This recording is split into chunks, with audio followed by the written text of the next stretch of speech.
हो, नक्कीच मला सांगायला आवडेल की आम्ही गेल्या वर्षी मासिक सभेमध्ये शैक्षणिक वर्ष 2025-26 या मासिक सभेमध्ये आम्ही ग्रामपंचायतमध्ये असा निर्णय घेतलेला की आपल्या घोडगे गावातील जे रहिवासी आपल्या पालकांना इतरत्र शाळेत दाखल करत होते, त्याचप्रमाणे आम्ही या अनुषंगाने एक महत्त्वपूर्ण निर्णय घेतला की आपल्या गावातील जे विद्यार्थी पुन्हा आपल्या जिल्हा परिषद शाळेमध्ये जर प्रवेश घेतला तर त्यांची आम्ही घरपट्टीही माफ करणार आहोत.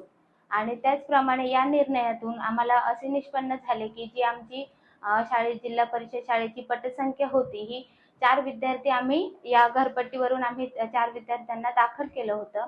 आणि त्याचप्रमाणे शैक्षणिक वर्ष 26-27 मध्ये आम्ही एक महत्त्वपूर्ण निर्णय घेतला की माझं जे सरपंच मानधन आहे या सरपंच मानधनामधून मी आपल्या घोडगे गावातील जे विद्यार्थी इतरत्र शाळेत जर प्रवेश घेतला आणि ते पुन्हा आमच्या जिल्हा परिषद शाळेमध्ये जर दाखल झाले तर त्यांची आम्ही घरपट्टीही माफ करणार आहोत, तीही माझ्या सरपंच मानधनातून.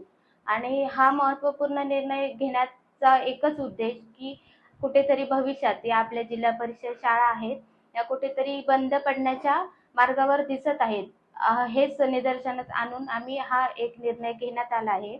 आणि मी खरंच आपल्या शिक्षकांचे, जिल्हा परिषद शाळेतील शिक्षकांचे आणि त्याचप्रमाणे शाळा व्यवस्थापन समिती अध्यक्ष श्री चेतन ढवळ यांचे मी खूप खूप आभार मानेन की त्यांनी यासाठी खूप प्रयत्न केले आहेत. कारण गेल्या वर्षीची जर पटसंख्या बघितली तर ती 18 एवढी होती आणि या निर्णयामुळे खरंच आम्हाला ते म्हणजे फायदा झालेला आहे तो असा की जिल्हा परिषद शाळेमध्ये डायरेक्ट 18 वरून ही पटसंख्या 30 या क्रमांकावर आलेली आहे.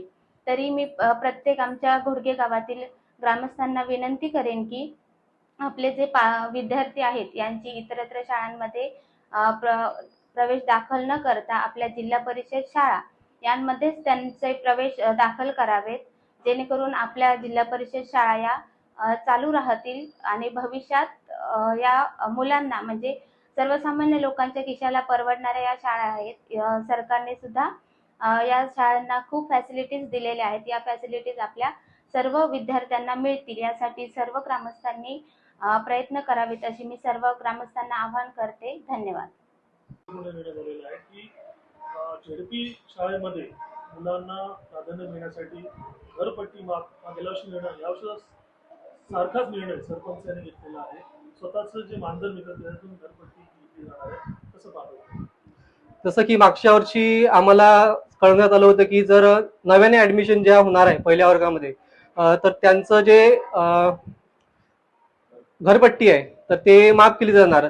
त्याचप्रमाणे यावर्षी सुद्धा ग्रामपंचायत तर्फे निर्णय घेण्यात आला. पण यावर्षी नव्यानं त्यांनी हे केलं की जे माननीय सरपंच आहे त्यांच्या मानधनातूनच ते जे टॅक्स आहे तो माफ करण्यात येईल. आणि मागच्या वर्षीचा जो निर्णय होता करमाफीचा त्यामुळे आमच्या शाळेला नक्कीच फायदा झालाय.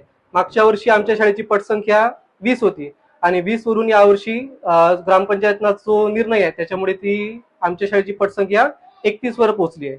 निश्चितच आम्हाला त्या गोष्टीचा फायदा झालाय.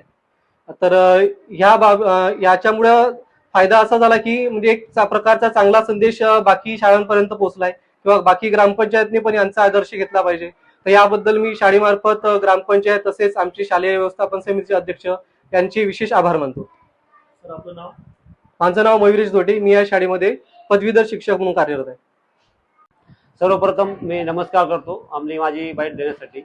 या ठिकाणी आमच्या घोडगेगावचे सन्माननीय विद्यमान सरपंच चैताली ढवळ मॅडम यांच्या पुढाकारापासून या ठिकाणी गोरगरीब जनतेतील विद्यार्थी आहेत त्यांची घोडगे ग्रामपंचायत अंतर्गत येणाऱ्या सर्व विद्यार्थ्यांची घरपट्टी आणि पाणीपट्टी यांच्या येणाऱ्या मानधनातून त्यांनी देऊ केलेले आहे. तरी या शाळेला त्यांच्या या निर्णयामुळे खूप मोठा फायदा झालेला आहे आणि आमच्या गेल्या वर्षीच्या तुलनेत गेल्या वर्षी 20 पट होता तर यावेळेस तब्बल 11 पट वाढलेला आहे. एकंदरीत 31 पट या शाळेचं झालेलं आहे. तरी मी सन्माननीय सरपंच यांचे आणि त्यांच्या सर्व टीमचे आमच्या शाळेचे त्यांनी आभार व्यक्त करतो. ग्रामपंचायत शाळेसाठी नेहमीच आम्हाला सहकार्य आमचे सरपंच मॅडम असतील, त्याचबरोबर आमच्या शाळेचे सन्माननीय चेतन ढवळ हे अध्यक्ष आहेत शालेय व्यवस्थापन समितीचे.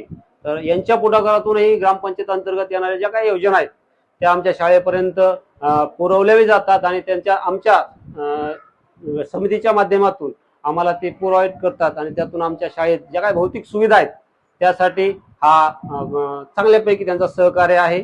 नक्कीच त्यांचं आमच्या शाळेच्या वतीने कौतुक करावं तेवढं कमीच आहे. या ठिकाणी मी आमच्या ग्रामपंचायतच्या सर्व टीमचं आणि आमच्या सन्माननीय अध्यक्षाचं सन्माननीय सर्व समितीचे सदस्य यांचं पुनश्च एकदा मी आभार व्यक्त करतो आणि त्यांचं सहकार्य असंच राहावं ही आपणास विनंती. माझं नाव श्री दत्ता भगवान थापडे. मी या शाळेचा इन्चार्ज मुख्याध्यापक म्हणून काम पाहतोय. धन्यवाद.